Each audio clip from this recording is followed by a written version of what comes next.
बहुत दुखी था, उनका सुख नहीं थे जीवन में। इसलिए 4 प्रकार के सुखों का वर्णन शास्त्र में आता है, उसमें से स्त्री का भी एक सुख होता है। प्रथम सुख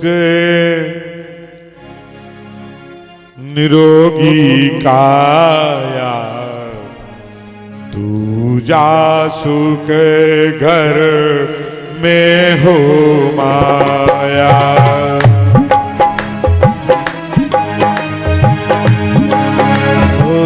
प्रथम सुख निरोगी काया,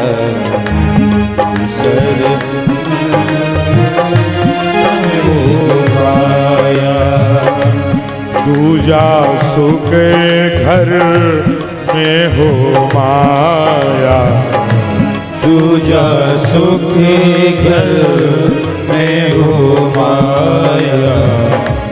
तीजा सुख पति बिरता नारी, तीजा सुख पति बिरता नारी, तीजा सुख पति बिरता नारी, तीजा सुख पति बिरता नारी।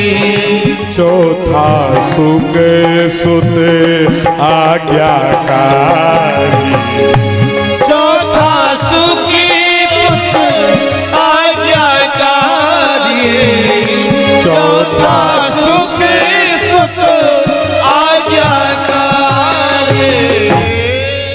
प्रथम सुख निरोगी काया। अभी निरोगी काया है तो समझ लो पहला सुख है, और शरीर में रोग हो गए तो समझ लो पहला सुख भगवान ने तुमसे छीन लिया। दूसरा सुख घर में हो माया। अरे ठीक है, रोग हो जाए, हजारों रोग हो गए, रोगों का उपचार दवाई से किया जा सकता है, रोगों को रोक करके रखा जा सकता है। जैसे नदी के तीव्र वेग के लिए और पुल बना करके तैयार कर देते हैं और बांध बना करके नदी के जल को रोक सकते हैं। इंजीनियर नदी की धार को रोक देते हैं, बांध बना देते हैं। ऐसी रोग को बांधने के लिए औषधियों का पुल चाहिए, औषधि का, दवाई का। लेकिन दवाई फ्री में थोड़ी मिले, डॉक्टर साहब तो पैसा लेते। तो यदि रोग दिए तो भगवान पैसा दे दे तो ठीक है, रोग भी रोक करके रखे जा सकते हैं, रोगों को रोका जा सकता है। ये मेरा निजी अनुभव है, मैं किसी का अनुभव नहीं बता रहा, मेरा निजी अनुभव है। तो रोगों को रोका जा सकता है, क्योंकि यदि औषधि के लिए दाम भगवान ने दिए हो। धंधे दूजा सुख घर में हो माया, रोग वहीं के वहीं बने रहेंगे।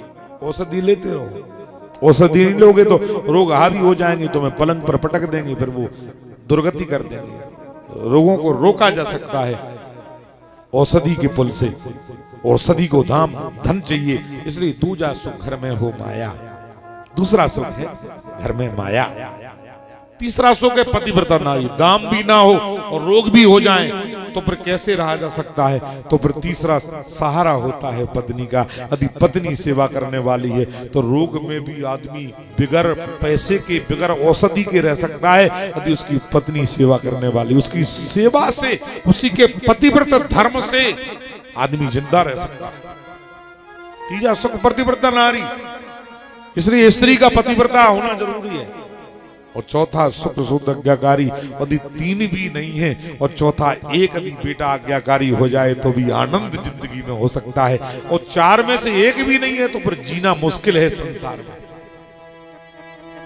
आत्मदेव ने विचार किया, शरीर रोगी हो गया, रोगों को औषधि के लिए धन नहीं, पत्नी पतिव्रता नहीं है, सेवा करने वाली नहीं है, यदि भगवान एक पुत्र दे देते तो बुढ़ापा मेरा चैन से कट जाता। सेवा करने वाला एक पुत्र जैसा हो, कैसा?